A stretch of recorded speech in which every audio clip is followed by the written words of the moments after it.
Olá, queridos! Sejam muito bem-vindos a mais uma aula. Nessa semana nós vamos falar sobre a nova e a velha aliança. Eu tenho certeza que será uma aula poderosa, onde o Senhor vai falar comigo, vai falar contigo. Deus tem uma palavra de vitória para ministrar na nossa vida através dessa aula. Tu crê? Eu creio, amém? Então vamos orar, amém? Pai, nós queremos te agradecer a Deus por mais um tempo juntos, ó Pai, com esses alunos, ó Pai, que tem se empenhado, que tem se disponibilizado o seu tempo para estar aqui, Senhor, aprendendo um pouquinho mais da Tua Palavra, Senhor, se dedicando a essa escola, se dedicando, Senhor, a esses assuntos ao qual nós temos tratado aqui, Senhor, na Escola de Princípios. Deus, a minha oração é que Tu continue abençoando o Teu filho, a Tua filha, Tu continue abençoando essa casa, essa família, que a Tua graça, que a Tua bênção sejam derramadas de maneira especial sobre eles. Em nome de Jesus, ó Pai, que nós possamos entender um pouco mais da velha e da nova aliança, que nós possamos entender de vez o sacrifício dessa nova aliança. Em nome de Jesus. Amém. Amém, gente? Olha só a rinite querendo me atacar. Está repreendida essa rinite em nome de Jesus. Vamos lá. Nós vamos falar sobre a nova e velha aliança hoje. Tenho certeza que vai ser uma aula poderosa, onde o Senhor vai tratar não somente comigo, mas também com você. Tá bom? E vamos começar aqui. Diz o seguinte. Hoje vamos aprender quais são as alianças que Deus fez com os homens desde a criação. Existe aquela que foi firmada com Adão, com Noé, com Abraão e outras, mas há duas que são realmente muito poderosas que todos os cristãos precisam entender. Vamos lá? Então, a aliança de Moisés, que é a velha aliança, né, ou aliança da lei, conhecida também. 2, a aliança de Jesus, ou também a nova aliança, ou a aliança da graça. Né? Nós estamos falando nesse módulo aí muito sobre a graça de Deus, e aí vem mais um tópico que abrange todo esse assunto aí, ok? Quando recebemos a Cristo, fazemos com Ele uma aliança. Na cruz do Calvário, Jesus estabeleceu uma aliança, um pacto de sangue por nós e entre nós e Deus, e essa aliança reconhece que podemos andar debaixo da graça e do favor ilimitado dele, do Senhor. Olha que bênção, que palavra maravilhosa, né? Quando essa aliança foi feita, foi justamente para selar aí tudo aquilo que o Senhor tinha prometido, né? O Senhor tinha prometido que, na verdade, quando a gente fala em velha aliança, a gente vê coisas, situações que aquele povo não conseguia cumprir, né? Foi estabelecida essa aliança de Moisés para que o povo realmente fosse conduzido a pecar. O Ilha conduzido a pecar, sim, porque não tinha como ser cumprida, na verdade. Mas quando Deus deu uma nova chance para a humanidade, Deus disse, não, desce lá, meu filho, desce lá e morre, né? E Jesus falou, que não seja feita a minha, mas a tua vontade. E essa aliança é refeita conosco, é a nova aliança, a aliança da graça. E é por isso que eu e você estamos aqui hoje, amém? Vamos dar continuidade aqui. Já a aliança de Cristo é chamada e reconhecida por nós como a nova aliança ou aliança da graça, acabamos de dizer isso. E por meio dela que recebemos a abundância do favor de Deus. Em João 1,17 diz o seguinte, porque a lei foi dada por Moisés, a graça e a verdade vieram por Jesus. Porque a lei foi dada por Moisés e a graça e a verdade vieram por Jesus. Olha isso aí. Entenda a velha aliança. A gente vai respaldar aqui um pouquinho sobre a velha aliança.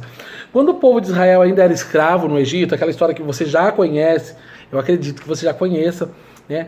E clamava a Deus por liberdade, Deus ouviu-lhes muito mais que a liberdade. O povo saiu com as riquezas do Egito e não achou nenhum fraco ou doente entre eles. O Egito é tipificado, ele significa o mundo. O povo significa, o povo de Israel significa o povo de Deus. Faraó tipifica Satanás, né? E Moisés tipifica Deus, significa Deus, ok? Da mesma forma, Cristo opera em nós, nos liberta do mundo, nos tira da escravidão do diabo, da morte e da condenação eterna, e no mesmo instante nos cura, prospera. Só precisamos usar a nossa fé para vivermos tudo isso e entrarmos na plenitude da graça. Olha isso, queridos, aí já está deixando para você bem clara essa situação. Só precisamos entender tudo isso para a gente viver essa plenitude da graça. O que é isso? É você tomar posse daquilo que o Senhor já lhe deu. Como a gente disse na última aula, nós somos sozos, somos sarados, somos curados, somos libertos. Nós somos sozos, somos a justiça de Deus, né? Então, quando a gente entende isso, a gente vive essa plenitude, como a gente falou na última aula. A bondade de Deus para com aquele povo pode ser vista em inúmeras outras situações. Deus sempre escutava, porque eram sua justiça, igualmente conosco. Deus sabe que somos limitados, incapazes, imperfeitos e com dificuldade de sermos gratos. E é verdade, queridos. Ele está dizendo que nós somos limitados, porque a gente mede com a mesma moeda, a gente, eu só perdoo se fulano perdoar, eu só faço se fulano fizer primeiro. Então, nós não conseguimos abrir o nosso coração e entrar nessa plenitude como a palavra nos afirma. Né? A gente tem essa limitação, não adianta. Está dizendo que todos nós, em algum momento nós vamos falhar, nós vamos nos limitar a essa graça. Porque a graça é o favor de Deus, ela envolve tudo isso. Né? E você não vai ficar olhando para A ou para B, simplesmente você toma posse. A graça é assim. E nós não, esse aqui eu vou abençoar porque ele é melhor, não, esse aqui eu porque Então nós temos essa dificuldade, né? A gente tem essa limitação, não é verdade? Olha isso aqui, dando sequência aqui, o povo de Israel teve provas suficientes para reconhecer a grandeza e a fidelidade de Deus. Gente, quando diz isso, o povo de Israel teve prova suficiente, teve mesmo. Pense em você. Moisés foi falar com o faraó, aquilo que você já conhece e tal. Tá, Moisés libertou o povo. Vamos resumir a história. Moisés libertou o povo e o povo começou a caminhar com Moisés. Ok? Sob liberdade. Então, aconteceu N situações onde Deus mostrou o seu poder, né? Mostrou que estava com esse povo, mostrou que estava provendo tudo. Né? Quando Deus permitiu que Moisés tocasse nas águas e o mar se abrisse, quando Deus permitiu, né, que Moisés achasse aquele lago de água no deserto, de águas amargas, mas se transformou em água doce, em água que se dava para beber. Né? Quando Deus mandava o maná do céu, quando eles ficavam em tendas, né, no meio do deserto, Deus mandava o maná, e o maná era aquela comida que vinha todo dia fresquinha, que Deus até orientava, não é para guardar para o outro dia, né, porque senão isso ia ter consequências. Deus, imagine, queridos, foram 40 anos. Né? Imagine você usar a mesma roupa, usar o mesmo calçado. William, como você sabe disso? Que a palavra diz que os sapatos e as roupas eram renovadas, assim, não desgastava. Deus não permitia. Deus permitia que uma nuvem acompanhasse eles durante o dia e uma coluna de fogo iluminasse eles e aquecessem eles durante a noite. Então, assim, Deus mostrou inúmeras provas, mostrando que Deus era com aquele povo. Mas o Senhor o abençoou, não por quem eles eram, mas por causa de quem ele é, pela sua bondade. Por que Deus agia assim com eles? Fica a pergunta. Né? Em Romanos capítulo 4, do 3 e 5, diz o seguinte: pois que diz a Escritura, Abraão creu em Deus, e isso lhe foi imputado para a justiça, isso lhe foi atribuído, concebido para a justiça. Mas aquele que não pratica, não crê naquele que justifica o ímpio, a sua fé lhe é imputada como justiça. Tudo foi por intermédio da graça, né? Foi concebida a Abraão, que creu nele enquanto ainda era ímpio, bem antes das tábuas da lei serem entregues a Moisés. Ou seja, Abraão, ele confiou no Senhor, mesmo ainda quando era ímpio, né? Então podemos entender o propósito de Deus para o povo de Israel, que diz o seguinte em Êxodo, capítulo 19. Se você tem sua Bíblia, querido, vamos lá, vamos começar a treinar. Êxodo, capítulo 19, do versículo 4 ao 6, diz o seguinte: vós tendes visto o que fiz aos egípcios, como levei sobre as asas da águia e vos trouxe a mim. Agora, pois, se diligentemente ouvirdes a minha voz, eu guardareis a minha aliança. Então sereis a minha propriedade peculiar dentro de todos os povos. Olha o que a palavra diz: porque toda a terra é minha, e vós sereis o meu reino sacerdotal e o meu povo santo. Essas são as palavras que falarás aos filhos de Israel. Olha isso, gente. A graça fez com que o propósito de Deus fosse manifestado na vida do povo de Israel, né? Antes da lei e também faz agora em nossas vidas. E é isso aí, né? Então a graça, ela faz toda a diferença, né? Antes da lei ela já fazia com o Senhor, liberava isso, e agora não é diferente. Não é diferente. Quando o Senhor cumpre, quando o Senhor diz, né, se nós colocarmos a nossa fé em ação, se nós colocarmos aquilo que o Senhor tem ministrado, tem falado, tem prometido, se a gente usar a nossa fé e alcançar essa promessa, isso vai se realizar na nossa vida, né? É assim que tem que ser. Ok? Amém? Vamos dar sequência aqui. Diz o seguinte, vamos lá. Não, você perdeu, William? Não se perdeu não, gente. Aqui tem uns textos aqui que inicia-se então uma mudança radical. A graça que está sobre ele é cessada. Observa-se isso na resposta do Senhor a Moisés. Está falando que a graça que estava sobre ele é cessada, ou seja, é parada, né? Êxodo, capítulo 19, do versículo 9 ao 13. Mais um relato aí. Hoje a gente vai falar bastante da palavra, tá? Bastante relatos da palavra. Eu gostaria que você se atentasse. Diz o seguinte: E disse o Senhor a Moisés: eis que eu virei a ti numa nuvem espessa, para que o povo ouça falando eu contigo, para que também te creiam eternamente. Porque Moisés tinha anunciado as palavras do seu povo ao Senhor. Olha isso, gente.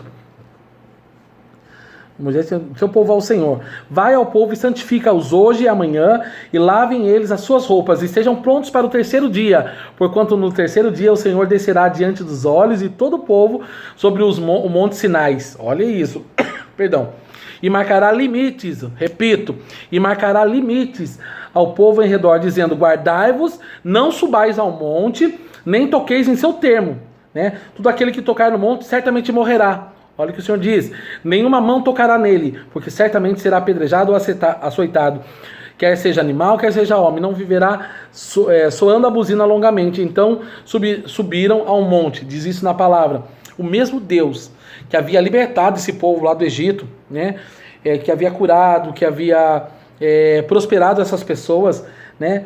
Ele agora estabelece leis duras e decreta que aqueles que andarem conforme ele determinou legalmente, somente esses alcançarão alguma bênção. Eles viveram no deserto debaixo da lei de Abraão, a lei do amor, mas decidiram caminhar na lei e receberam os 10 mandamentos porque acreditavam que conseguia por si mesmo. Né? Então, assim, não era o suficiente o que estava acontecendo, não era o suficiente estar debaixo do amor de Deus, né? Que é a graça que nós temos hoje. Não, eles achavam que eles podiam se organizar, eles podiam ter uma coisa mais organizada. Então, o Senhor estipulou os 10 mandamentos. E aí que o negócio pega, né? Aliança de Abraão. Abraão, eu crendo que ainda era ímpio, aliança de Abraão, Abraão creu quando ele ainda era ímpio, nós já falamos sobre isso, ok? Ele foi concebido a justiça, essa era a lei do amor, é a graça, né? O que nós vivemos hoje. Né? William está dizendo que a gente vive na lei de Abraão, a gente vive uma nova aliança, mas essa lei do amor se assemelha com o que a gente vive hoje, que é a graça. A aliança de Moisés, que é a aliança que o povo vivia, né, começou a viver, passou a viver. O povo achou-se capaz de fazer por merecer na força do seu braço. Lei de Moisés, olha isso, gente. E aí que o negócio realmente pegou fogo, né? Acontece que a própria lei os condenaria e ainda hoje o faz. A lei revela quem somos, a lei também nos ajuda em absolutamente... A lei não nos ajuda em absolutamente nada, e eu acredito nisso. Não nos ajuda a resolver nossos problemas, não nos transforma. A graça, porém, nos fortalece para vencermos o pecado. Meu Deus. Então, assim, querido, muitas das vezes, né, se a gente traz isso para os dias atuais, lei, né? Williams, o que você me diz, trazendo essa palavra para os dias atuais? Que muita gente ainda vive nesse legalismo, né? Muita gente ainda acha que se eu fizer de tal forma, em tal dia, desse for com esse ritual, as coisas, aí sim Deus vai me abençoar. Mas não, se eu chorar, abrir o coração, me expor diante do Senhor, não, isso aí já é demais. Não, queridos, eu digo uma coisa a vocês, né? Saia debaixo do legalismo, sabe? Não deixe, não dê legalidade, na verdade, às coisas que realmente não têm valor, nas coisas que realmente o Senhor não deixou pra gente fazer. E muita gente embarca de cabeça na religiosidade, que é uma das coisas que pega bastante. Então eu acabo sendo legalista, porque eu acredito que tem que ser dessa forma, foi essa forma que era feito com o povo. Não, queridos, né? Para isso existe a graça de Deus. O Senhor nos dá a liberdade de abrir o nosso coração realmente e viver aquilo que o Senhor tem para nós de verdade, para mim e para a tua vida. Amém? Então, propósito para a existência da lei de Moisés. Então havia propósito para essa lei, havia propósito de existência. Você vai ver que, no geral, os propósitos é para que a gente pecasse de alguma forma. Todos nós precisamos de um Salvador, né? Quando a lei fala que todos se calam, todos se mostram condenados diante de Deus, ninguém é justo o suficiente, repito, ninguém é justo o suficiente para cumpri-la integralmente, ninguém consegue cumprir essa lei, né? A lei foi enviada para que entendamos que nós não somos capazes por nós mesmos de alcançar a salvação. Precisamos de um Salvador, e a gente entendeu isso, amém? A lei revela os pecadores, olha isso aí, né? Em Romanos 3,20 diz o seguinte: por isso nenhuma carne será justificada diante dele pelas obras da lei, porque pela lei vem o conhecimento do pecado, né? A lei mostra o pecado e não mostra a solução. Olha isso, Jesus é o único que pode mudar a vida do homem, que pode livrá-lo da condenação do pecado e transformá-lo em justo. Jesus disse, né, em Mateus 5, do 20 ao 22, mais um texto aí para vocês: porque vos digo que se a vossa justiça não exceder a dos escribas e fariseus, de modo nenhum estareis no reino dos céus. ouvistes que foi dito aos antigos, não matarás, qualquer que matar será réu em juízo. Eu, porém, vos digo que qualquer que sem motivo, sem colerizar-se, enraivecer, né, encolerizar contra o seu irmão, será réu de juízo, e qualquer que chamar seu irmão de raça será réu do sinédrio, e qualquer que chamar de louco será réu do fogo do inferno. Olha o que diz aqui em Mateus 5, do 20 ao 22, Jesus tornou o cumprimento da lei ainda mais difícil para entendermos que não somos capazes de cumpri-la. Olha isso. Precisamos da justiça de Deus para sermos considerados justos e merecedores da graça, da salvação, da cura, libertação e viver eternamente nos céus. E quem julga seu irmão cai da graça porque indiretamente acusa Deus de injusto. Olha, gente, é forte, hein?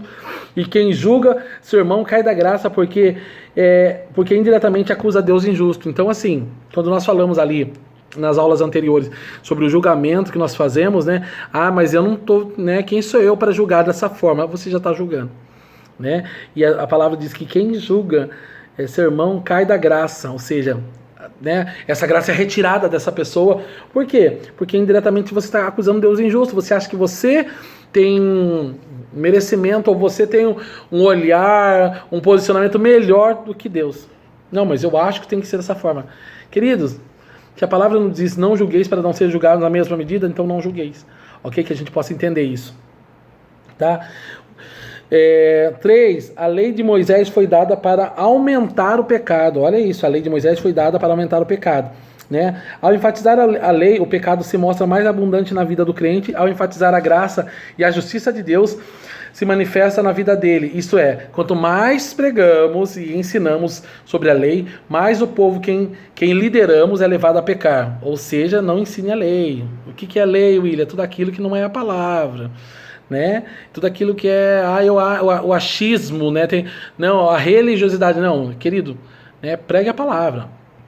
Pregue o que a Bíblia diz para que nós falamos, que nós façamos. Ide por todo mundo e pregai o Evangelho. Não é pregai a revista da Avon, não é pregai o livro de A, o livro de B, não. É pregai o Evangelho a toda criatura. Amém? Fica a dica. Vamos lá, continuando. Então, e quanto mais pregamos e ensinamos sobre a lei, mais o povo que lideramos é levado a pecar. Então a gente tem que se ligar nisso, tá? Porque nós vamos dar conta disso.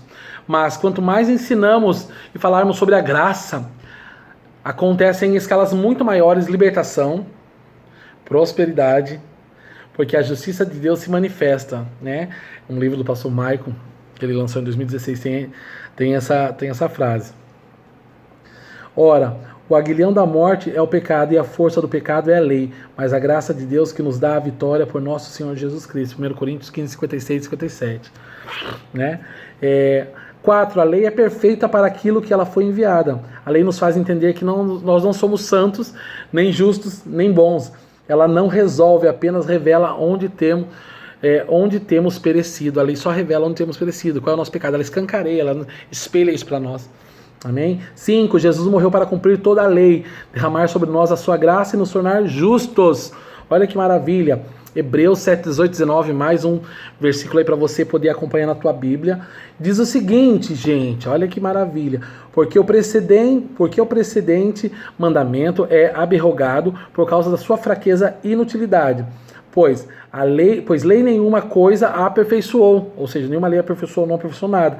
E dessa sorte é introduzida uma melhor esperança pela qual chegarmos a Deus. Né? Hebreus 7, 18 e 19. Não cuideis... aqui diz o seguinte também, Mateus, né? Não cuideis que vim destruir a lei ou os profetas, não vim abrogar, mas cumprir. Não vim abrogar, mas cumprir. Jesus cumpriu toda a lei por nós antes de morrer. Vou repetir, Jesus cumpriu toda a lei por nós antes de morrer. Caramba, forte, hein? Antes de morrer, ele pegou todos os nossos pecados, o meu, de vocês, né? E colocou na sua própria conta. Mesmo que o pecado gerasse a sua própria morte por amor de cada um de nós. Eu não preciso nem falar sobre isso, né? Eu nem preciso falar que essa conta já foi paga. Né? E tem gente que insiste em querer olhar para trás e ver se está devendo ainda. Não, querido. Né? Se você aceitou a Jesus, né? Entenda, esse preço foi pago. É com amor. O preço foi de sangue, né? Foi de sangue.